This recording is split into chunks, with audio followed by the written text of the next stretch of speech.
Hello friends, তো আজকে 1 জানুয়ারি। তো আজকের দিনটা আমি জানি আমার মতো যারা ইউটিউবার্স রয়েছে তারা সারাদিন ফোন খুলে বসে আছে সত্যি কথা বলতে গেলে, কারণ তারা জানে যে আজকে আপডেটের মানে ঝড় বয়ে যাবে বিভিন্ন নতুন নতুন সিনেমার, সত্যি কথা বলতে গেলে।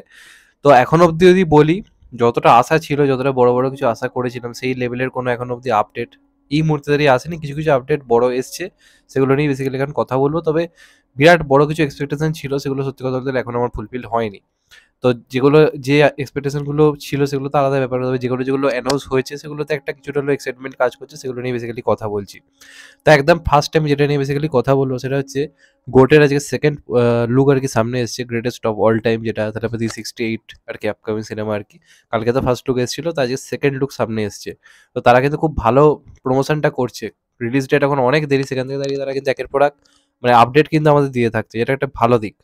তো আগের দিন যে পোস্টারটা এসেছিল সেখানে আমরা থালাপতি বিজয়ের দুটো লুক দেখতে পাই, একটা বয়স্ক লুক, একটা ইয়ং লুক, একে অপরের সঙ্গে হাত মিলিয়ে তারা এয়ারফোর্স থেকে আর কি হেঁটে যাচ্ছে। সেটা থেকে অনেকে বাবা ছেলের সম্পর্ক বা নানা রকম গল্প টল্প বার করে। আজকে আবার যে পোস্টারটা এসছে সেটা আবার সমস্ত খেলা ঘুরিয়ে দিয়েছে। এখানে দেখা যাচ্ছে একটা বাইকের ওপর দুজন বসে রয়েছে, দুটো থালাপতি বিজয়, সামনে বয়স্ক যে লুকের সে, পেছনে ইয়ং লুকের সে, দুজনে বন্দুক চালাতে চালাতে যাচ্ছে এবং খুব স্পিডে বাইকটা চলছে। সেটা একটা হালকা ইভেন্টস আর কি, মানে হালকা আর কি সেটা আর কি পোস্টারটার মধ্যে বোঝানো হচ্ছে। তো ভাই এই পোস্টারটা আমার দারুণ লেগেছে। এটা পিওর মাস পোস্টার হয়েছে এবং আমরা নানা রকম যেরকম ব্যাপার ভাবছিলাম যে এরা দুজনেই একটা নাকি দুজন, এটা বোঝা যাচ্ছে না। তো এটা থেকে কিন্তু ক্লিয়ারলি বোঝা যাচ্ছে যে ডবল পার্ট হওয়ার কিন্তু একটা বিরাট বড় চান্স রয়েছে। তো আলটিমেটলি সিনেমাটা কেমন হয় সেটা একটা ব্যাপার থাকবে এবং একটা এক্সাইটমেন্ট কিন্তু কোথাও গিয়ে তৈরি করতে পারছে তারা, যেটা নিয়ে আমি মানে সত্যি বলতে গেলে এক্সাইটেড যে আলটিমেটলি ব্যাপারটা কি, মানে টিজার ট্রেলার দেখার জন্য যে এক্সাইটমেন্ট যেটা ফার্স্ট লুক পোস্টার করে বা সেকেন্ড পোস্টার যেগুলো করে সেগুলো কিন্তু তারা করছে। তো দেখা যাক ফাইনালি কেমন হয়। সেকেন্ড পোস্টারটা আমার দুর্ধর্ষ লেগেছে, পিওর মাস্ট একটা পোস্টার হয়েছে এবং একটা বিগ বাজেট যে মুভি সেই ফিল্ডে কিন্তু আপনাকে দিচ্ছে। তো আমার বেশ ভালো লেগেছে। সেকেন্ড যেটা নিয়ে কথা বলবো সেটা হচ্ছে বিএমসিএম নিয়ে, মানে মিয়া ছোটে মিয়া নিয়ে। তো সেটার আজকে একটা পোস্টার বলবো না ঠিক, ওটা একটা স্টিল ফটো সামনে এসছে সেট থেকে। এবং আজকে যেহেতু 2024-এ পা দিল এবং যেহেতু এই সিনেমাটা 2024-এ অক্ষয় কুমারের শুধু নয়, পূজা এন্টারটেনমেন্টেরও সব থেকে আর কি বড় সিনেমা যেহেতু আর কি হতে চলেছে, যে কারণে তারা কিন্তু এখন থেকে প্রমোশন কোথাও গিয়ে স্টার্ট করে দিল। তো এইবার কিন্তু বোঝা যাচ্ছে পূজা এন্টারটেনমেন্ট এই কাজটা নিয়ে এক্সাইটেড, কারণ এটা তাদের এই মুহূর্তে দাঁড়িয়ে তাদের তাদের প্রোডাকশন হাউসকে বাঁচানোর প্রজেক্ট বলা যেতে পারে। নাহলে কিন্তু অনেকের কেরিয়ার প্রবলেমের দিকে পড়বে। সেটা অক্ষয় কুমার হোক, সেটা টাইগার শ্রফ হোক, সেটা পূজা এন্টারটেইনমেন্ট, এদের সবার মানে ভাগ্য নির্ধারণ করছে কিন্তু এই সিনেমাটার হাতে। এবং এটা এই মুহূর্তে দাঁড়িয়ে বলিউডের অন্যতম একটা বড় কিন্তু রিলিজ, লোকে এটার দিকে কিন্তু তাকিয়ে আছে। এবং অক্ষয় কুমার এটার আগে কোনো সিনেমা আনছে না, যেটা একটা খুব বড় সিদ্ধান্ত অক্ষয় কুমারের তরফ থেকেও। তো আজকে একটা তারা স্টিল ফটো ছেড়েছে যেখানে একটা বোটিং করতে আমরা দুজনকে দেখতে পাচ্ছি, সামনে অক্ষয় কুমার দাঁড়িয়ে, পেছনে টাইগার শ্রফ। দারুণ লাগছে কিন্তু দুজনকে, দুজনে যে যুগলবন্দি, বড়ে মিয়া ছোটে মিয়া, দুই জেনারেশনের দুজন অ্যাকশন হিরো। তো ওই ফিল্ডে কিন্তু কোথাও গিয়ে দিচ্ছে। এবং অক্ষয় কুমার এর আগে কিন্তু এরকম মাল্টি স্টারার মুভি বড় বড় হিট দিয়েছে।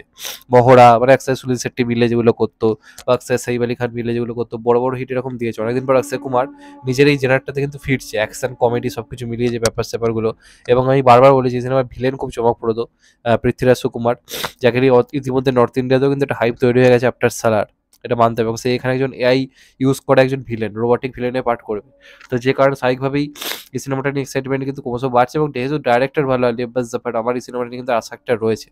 তো আজকে এরা অফিসিয়ালি কনফার্মলি জানিয়ে দিয়েছে ঈদ 2024-এ আসছে এবং খুব বড় কিছু হতে যাচ্ছে সেটার আভাসও দিয়েছে।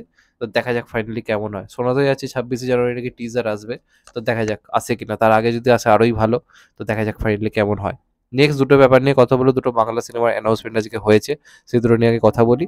তো আজকে দুপুর থেকে যে মানে খবরটা হঠাৎ করে ভাইরাল হয়ে যায়, টলিউড অনলাইন থেকে একটা পোস্ট করা হয় যেখানে হঠাৎ করে লেখা হয় যে প্রথমবার দুজন বাংলা ইন্ডাস্ট্রির একটা বিরাট বড় অ্যাক্টর অ্যাক্ট্রেস একসঙ্গে কাজ করতে চলেছে। তো সেটার পর সোশ্যাল মিডিয়াতে জাস্ট আগুন লেগে যায়। প্রত্যেকে নানা রকম জিনিস ভাবতে শুরু করে দেয় এবং বাঙালি এখানেই ফেঁসে যায়। এটা বাংলা ইন্ডাস্ট্রি, এখানে বিরাট বড় কিছু ভাবাটা উচিত নয়।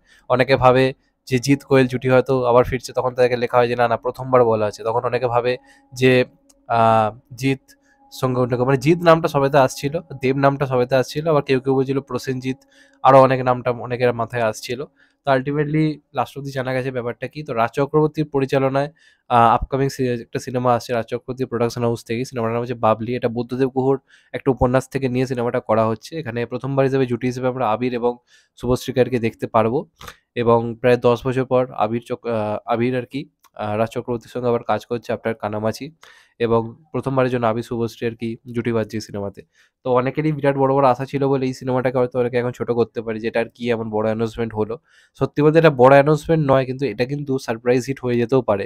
কারণ 2019-এ যখন পরিণীতা এসেছিল কেউ ভাবেনি সিনেমাটা হিট হবে। এবার রাজ চক্রবর্তী কিন্তু ভালোবাসার গল্প বা প্রেমের সিনেমা এই মুহূর্তে দাঁড়িয়ে তার থেকে ভালো খুব কমজন বানাতে পারে, যেটা ইয়ুথদেরও ভালো লাগে। পরিণীতা কিন্তু শুধুমাত্র বয়স্ক লোকেদের ভালো লেগেছে এমন না, ইয়ুথদেরও ভালো লেগেছিল।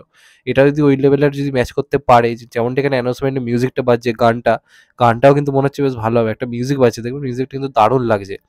এবং রাজ চক্রবর্তীর ওপর আমি একটা ভরসা রাখি। রাজ চক্রবর্তী এমন সিনেমা বানাবে না যেটা মাথার উপর দিয়ে যাবে। আপনার হাবজি কাবজি দেখুন, ধর্মযুদ্ধ দেখুন, প্রত্যেকটা সিনেমা কিন্তু ভালো। তো অনেকে আশা করেছিল যে রাজ চক্রবর্তী একটা মাস মুভি বানাবে। তো সেটা হয়তো এসবিএফ এর সঙ্গে পরে হবে, কিন্তু তার আগে রাজ চক্রবর্তী নিজের প্রোডাকশন হাউস থেকে এই কাজটা আনছে।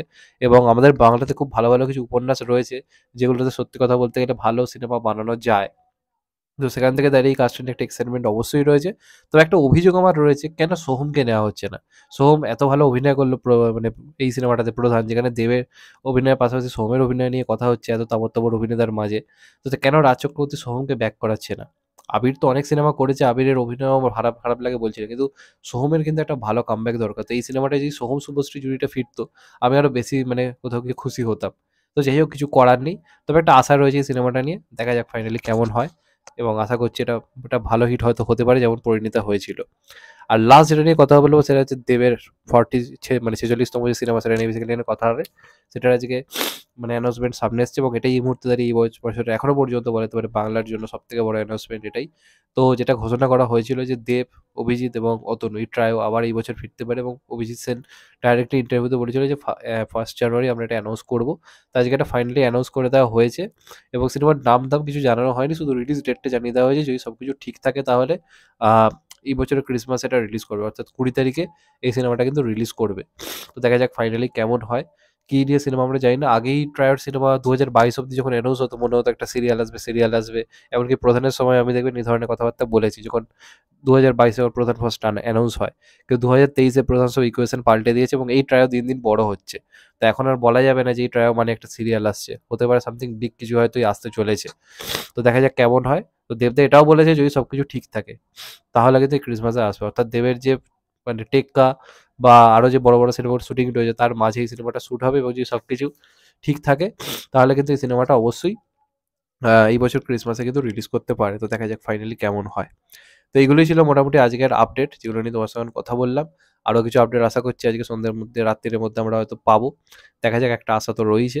তো এতক্ষণ অবধি যে আপডেটগুলো দিলাম সেগুলো যদি ভালো লেগে থাকে চ্যানেলটাকে অবশ্যই সাবস্ক্রাইব করে দিও, and hit the bell icon. ভালো থেকো সবাই, টেক কেয়ার, নমস্কার, আবার দেখা হবে। কত ভাই, সবাই ভালো থেকো, সুস্থ থেকো, টেক কেয়ার, নমস্কার, আবার দেখা হবে।